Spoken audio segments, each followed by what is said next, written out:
How to Dress and Keep the Garden, the Genesis 2 parable.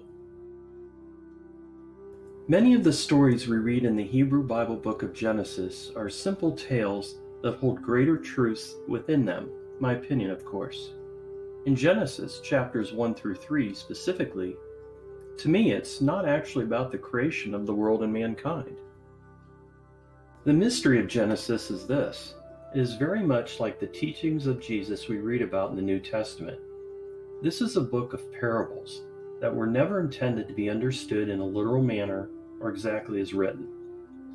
They contain hidden wisdom about what is taking place within us. The stories found within the first 3 chapters of Genesis specifically seek to explain the relationship between the human mind and our deeper essence, the life, God, energy within each human being. In other words, everything you read in these chapters metaphorically takes place within you. And this aligns perfectly with Jesus' message that the kingdom of heaven or the kingdom of God is within you.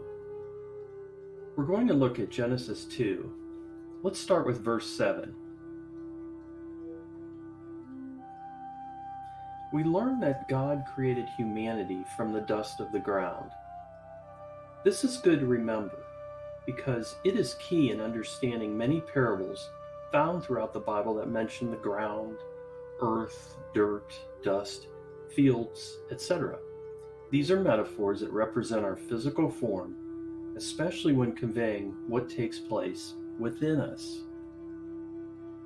Now we're going to jump to verse 15 and 19 through 20 of Genesis chapter 2 because I want us to focus on the garden and especially Adam naming the animals of the field and the heavens. Take a moment and read these 3 verses.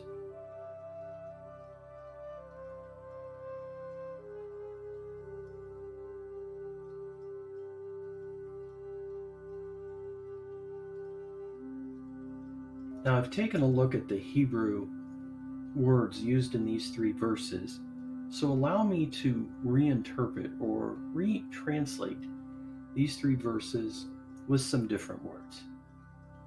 Verse 15. Then the Lord God took the man and put him in an enclosed garden to work or cultivate it and observe it.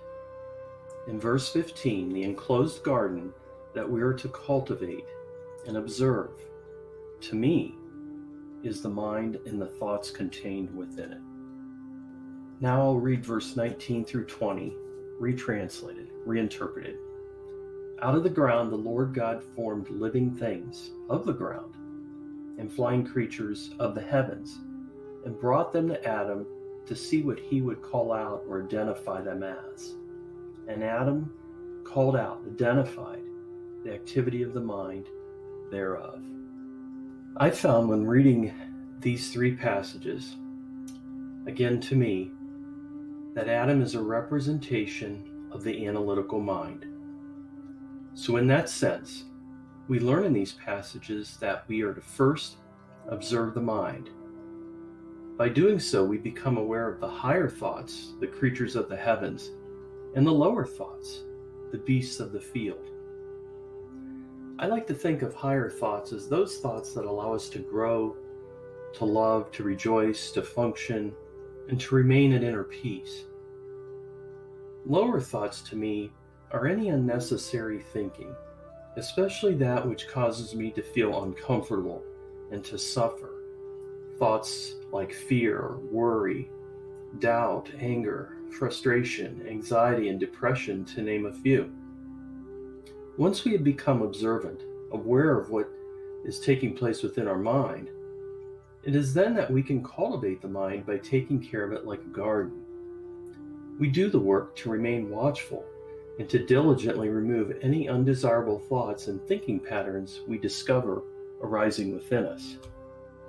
I talk about this in another video I made prior about Jesus in the wilderness and his deconstruction process. You may want to take a look at that for further reference. To me, when we learn to tend to our mind, it eventually transforms it from a wilderness into a garden. We are essentially aligning the mind with our deeper essence, our deepest being, when we understand and then weed out from the mind what causes our suffering. It has been my experience that this practice eventually brings peace and harmony throughout a person if pursued with patience. You may be asking yourself, how does one get there? To become aware of what's in the mind, I found it helpful to practice slowing down and take time to meditate each day.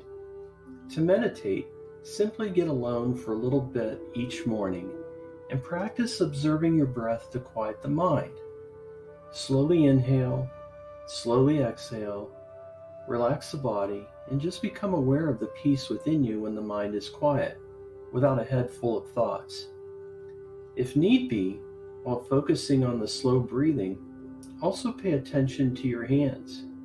This should temporarily pause thought. The more you practice this, the better you will become at it. These moments of stillness are revealing to you your deepest essence, your core being, a place that I have found where there is stillness, peace, joy, and wisdom, a refuge from your active mind. You are discovering your safe place of peace, who you really are, where you may return to at any time, a place to observe the thoughts of the mind, in my experience. Throughout the day, whenever you do not feel at ease or at peace, fall back to focusing on your breath to pause thinking. If you have thoughts and emotions during the day that make you feel tense, uncomfortable, not at ease, then practice temporarily pausing thought. You may also choose to redirect your mind by changing thoughts to something that is pleasing. If similar thoughts return, learn to reframe your thinking about whatever the mind is consistently irritated about. Continued practice over time will rewire your brain. You will eventually create a new neural pathway or pathways and align your mind with your deepest essence, the awareness. If you find that you have past trauma, you may need to work through some things in order to heal.